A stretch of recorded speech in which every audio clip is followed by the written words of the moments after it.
situasi terkini di Pulau Lombok, Nusa Tenggara Barat. Ya, dan kita akan tanya langsung Mevri Sari yang sudah ada di sana. Mevri, silakan.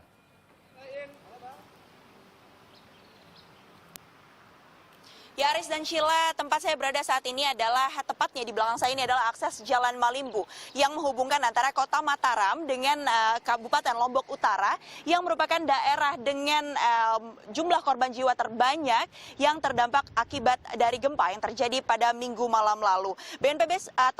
BNPB sendiri mencatat ada hingga Senin dini hari ini ada sekitar 82 orang korban jiwa yang meninggal dunia akibat terjadinya gempa, dan 65 orang diantaranya ini memang merupakan warga dari Kabupaten Lombok Utara. Sementara itu kondisinya di Lombok Utara sendiri, saya tadi mendatangi beberapa area dusun di daerah tersebut dan juga desa-desa yang ada di daerah tersebut, di mana memang 85% dari rumah-rumah tersebut memang sudah rata dengan tanah, di mana mayoritas dari rumah-rumah tersebut memang sudah rubuh begitu.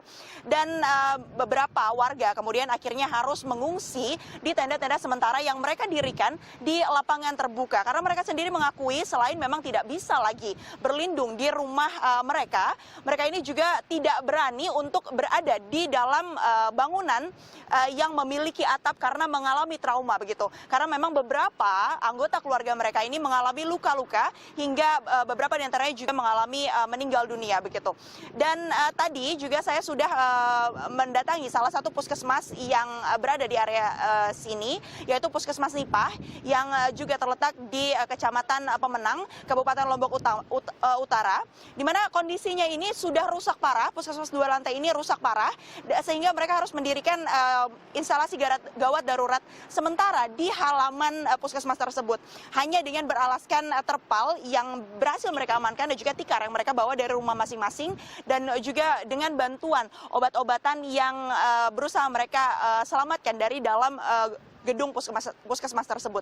Yang menjadi kesulitan daripada proses evakuasi dan juga proses penyelamatan tersebut adalah yang pertama adalah kendala sinyal, sehingga para korban ini kalaupun mereka memiliki telepon genggam, mereka mengalami kesulitan untuk bisa menghubungi petugas kesehatan maupun petugas keamanan dan juga petugas BPBD yang ada. Selain itu, yang juga mereka alami kesulitan itu adalah dari konsumsi logistik atau makanan-makanan terutama bagi balita yang memang sejak terjadinya gempa pada Minggu malam lalu belum mengkonsumsi apapun karena tidak adanya logistik makanan sama sekali. Aris dan juga Sheila.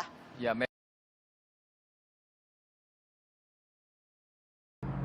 Dari Roma, Italia, para pemimpin G20 termasuk Presiden Indonesia Joko Widodo dan Presiden Amerika Serikat Joe Biden baru saja merampungkan KTT hari pertama yang fokusnya adalah ekonomi dan kesehatan.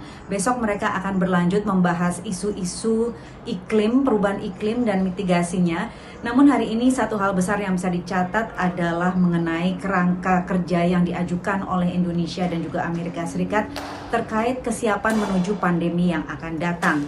Tanggal 25 Oktober yang lalu, Menteri Keuangan Amerika Serikat Janet Yellen dan juga Menteri Keuangan Indonesia Sri Mulyani mengirimkan surat kepada para kolega mereka menggalang kerjasama untuk agar lebih siap menuju pandemi di masa depan.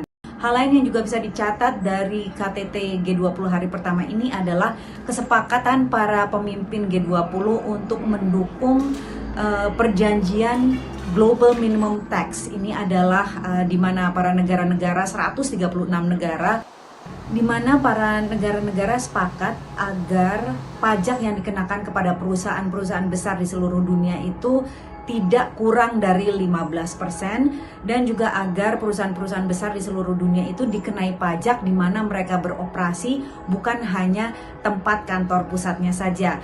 Selain itu, Presiden Jokowi dan juga Presiden Joe Biden juga mengikuti acara sampingan di KTT G20 ini yang terkait dengan UKM dan juga perempuan. Ini satu catatan penting ya, sebab di KTT seperti ini banyak sekali acara-acara sampingan, namun kenyataan bahwa Presiden Jokowi maupun Presiden Biden memilih untuk mengunjungi acara UKM dan juga perempuan ini menunjukkan besarnya fokus mereka terhadap isu ini.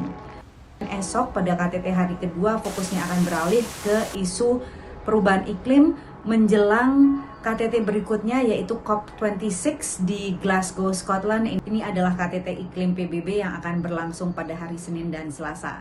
Dari Roma, Italia, saya Patsy Widakuswara, VOA News.